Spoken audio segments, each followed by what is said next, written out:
Howdy folks, welcome to the channel Rockin' the Country. I'm Don. First order of business, I came up with a name for my plant that's been going all around the place with me. I got I call her surrogate daughter, Jackie. She lived across the street from me when I was living up in Bedminster.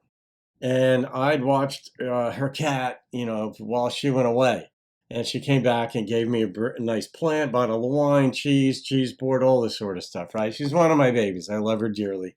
But she gave me, I think this was originally like an amaryllis. Well, I decided I was going to keep this thing going. So I did. But as you can see, it looks ridiculous. Well, I had it for a couple of years up there. I didn't know if it was going to bloom or not. Like another one of those big flower things. I think it might have been an amaryllis, and it never bloomed. But I'm like, I want to keep this thing alive. And then I moved to the Jersey Shore in a different spot, stayed there for 6 months, kept it alive. And then I went out to Chicago suburbs for 6 weeks at my friend Tosh and Karen's place. It made the trip. It was in a box. It had stuff on it, and it survived. And now I'm down in Nashville for the last 2 weeks, but I've been trying to come up with a name for it. And I've mentioned that a few times. And I was thinking of like Loretta, but that didn't seem right. Well, 3 minutes ago before I sat down, I got the idea that this thing reminds me of the snowman of Jerry Reed, the snowman in Smokey and the Bandit, because he was all over, they're going all over. And then I'm like, but I don't know, Jerry doesn't seem right for this plant. And then I realized I got the right name. This is Buford. Sheriff Buford T. Justice. Jackie Gleason's character, all over the place. His car door got ripped off. He wanted to punch his uncle or his nephew, whatever, all this stuff. But his car just got destroyed. And even this thing's got a crack on the back of it. So the plant that I have has an official name now. Buford. And if you want a full name, it's Buford T. Justice. So right now I'm doing Ricky Van Shelton's Statue of a Fool. Lucas Barker suggested it. So Lucas, thank you for that. And thank you guys for playing along. I'm so happy I have a name for the plant. Here we go. And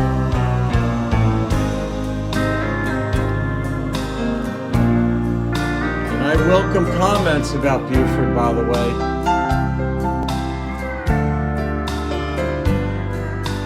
Somewhere there should be, for all the world to see, a statue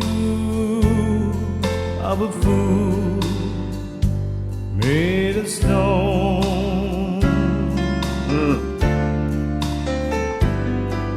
The image of a man who let love slip through his hands, and then just let him stand there all alone. He's got a hell of a voice. And there on his face, a gold tear should be placed to honor the million tears he's cried. Steel, of course. And the hurt in his eyes would show, so everyone would know that concealed is a broken heart inside.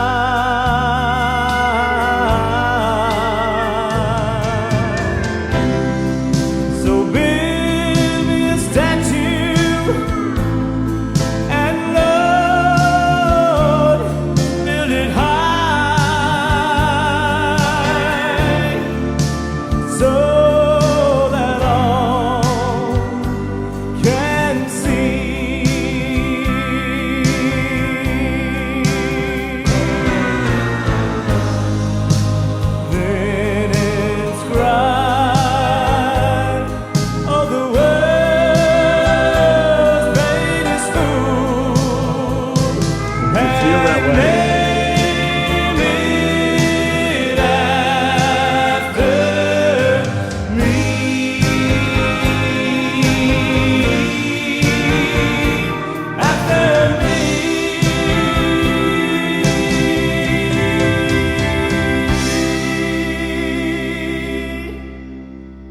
already got this,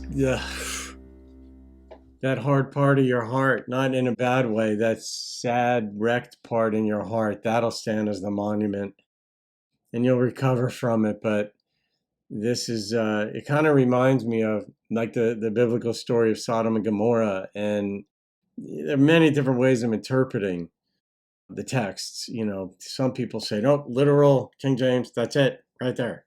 But there's so many expressions that don't translate into English. These were written in Hebrew or Aramaic and in some parts of the New Testament Greek.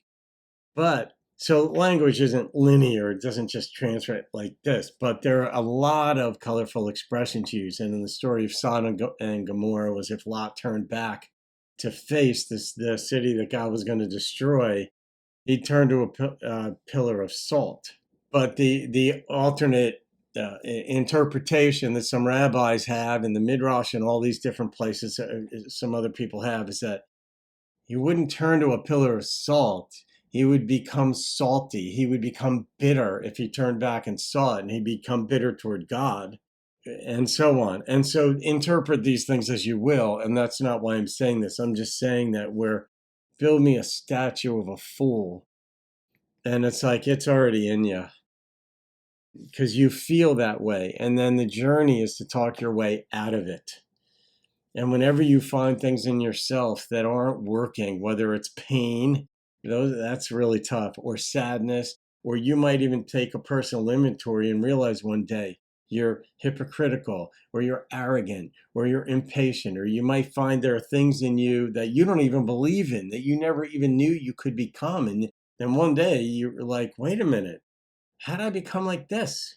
You know, football coaches do that, for example, with their own teams. You know, I'm a Rutgers guy, and I remember Greg Schiano saying some years ago, he was looking at film and he realized he had always built his defenses around speed, and his defenses were always in the top 10 and in the country. I mean, the defenses were sick, the schemes he could run, but he built it on speed. He got a lot of speed guys out of Miami, well, Florida, where he used to coach before going up to Rutgers. And I remember like it slowly, he didn't even realize it's the coach who was working with him day by day. And he's a defensive mastermind.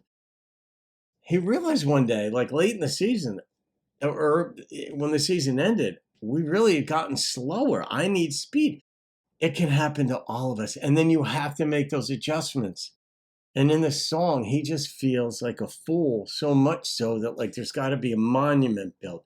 And I love the literary device. I know he's not speaking literally, but I know he's just speaking, and then put a tear there. And it's brilliantly told story. And man, can Ricky sing. So I'm going to rate this one. I don't even know when this came out, but the number that popped into my head was a Montauk Head special. It's an 8.9. God, new appreciation for how Ricky can sing, and I've reacted to him before, so. All right, guys, hope you enjoyed that. From Buford and me, see you around the channel. Have a great day, and keep rocking the country. To honor